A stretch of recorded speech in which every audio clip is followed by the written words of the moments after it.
Have you also noticed that the state is obsessed with passing resolutions in the assembly, unanimous resolutions?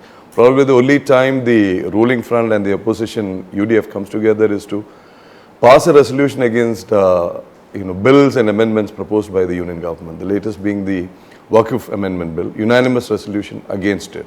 Earlier there was the UCC proposal, unanimous resolution against it.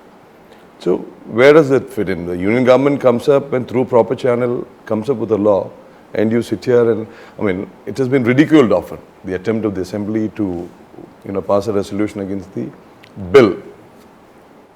See, all the legislators in the assembly are learned people. They know what they are doing.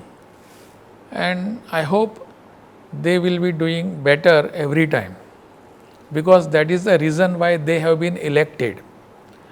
Now, if Government of India, that is at the center, they think that particular legislation is needed, they may go for it. Now, particular which you are referring is the Waqf bill. That has not been passed so far. No. They have introduced it. Yes. It has been sent to the JPC. Right. JPC's report, I think, must be approved either today or tomorrow. The cabinet may be getting it, and then they will be placing it in front of the house. After passing after the Rashtrapatiji's consent to it, then it will be passed, made as an act. Now, if the state government has to say something, or the legislators of a particular state has to say something over this, let them say no. What is wrong in it? We are a democracy.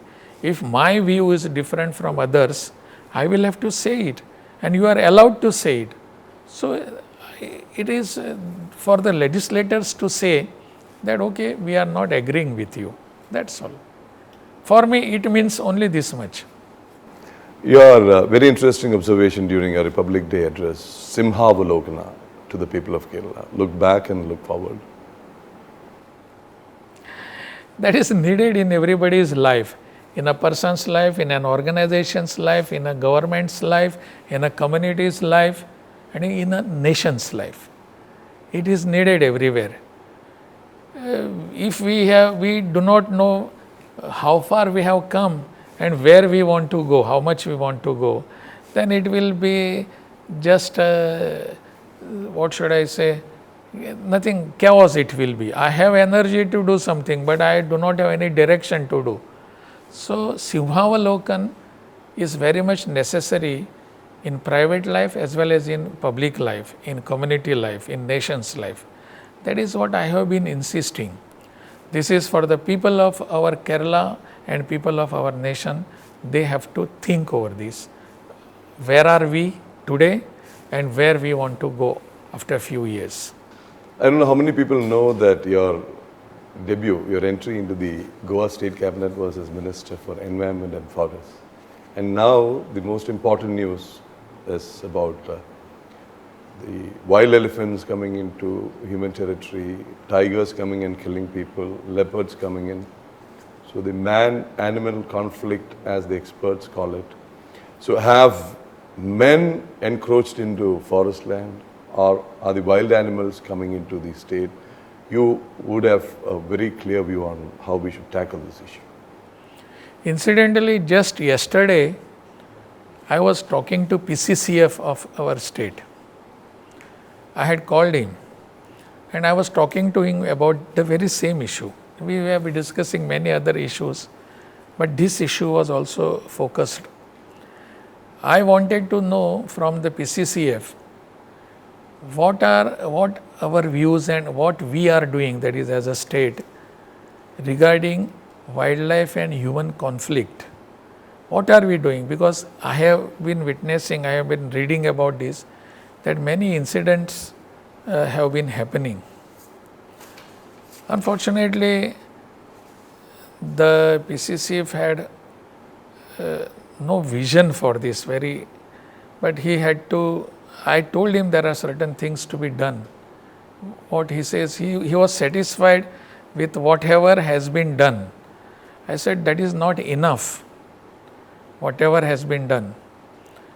why we must understand why the wildlife, wild animals are coming out of their Territory. inhabitation, why they are coming to the human people, because we have encroached there, and that is the main reason. Whether we can stop that encroachment, somehow there was some lack of vision in this. I told the PCCF, you have to work hard over this, you have to look at this in a different way and work, see that human life is not lost. It is true that we have to protect the wildlife, but at the same time human life is also more important. So, but reason has to be found out, and I think the department, that is forest department and the PCCF and his machinery will look into it and they do something over this. So what we see normally is knee-jerk reactions, shoot, fire, kill. Some little bit more seriousness is needed over this issue. That is what I felt. As I told you just yesterday, I was talking to the PCCF. I think there is some more seriousness is needed. Switching, because it's related to your ministry there, you made Goa the first paperless assembly in Kerala, Goa's legislature assembly. What was the inspiration? Does it got anything to do with environment protection too? It is two inspirations, two things were inspiring me. One is automatically the environment, protection of environment, preserving the trees, our environment, and another is adopting the new technology.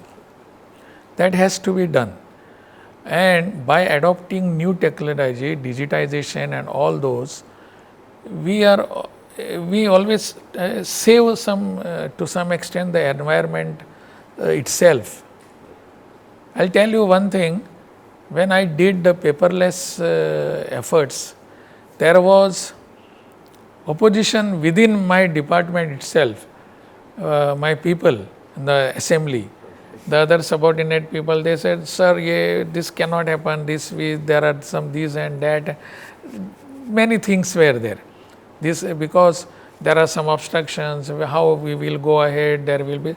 So I said, we will try to find out some solution. If it is not happening, let us give it up, but let us try for this. And at the end, we found that we could do it. And there was a very small session of about 12 days, 12 days session. And the number of assembly members in Goa, it is just 40. Here we have 140. So, and I was in where it was 240. So, here, so for just 40 members and a session of 12 days, we could save at the end of the session 1,298 trees from cutting. Okay. That itself was so much motivating for me. I said, this is a win-win situation for me. So, adopting technology and saving the environment, saving the trees. That was basic instinct that which I wanted to do. That was the reason why I did this.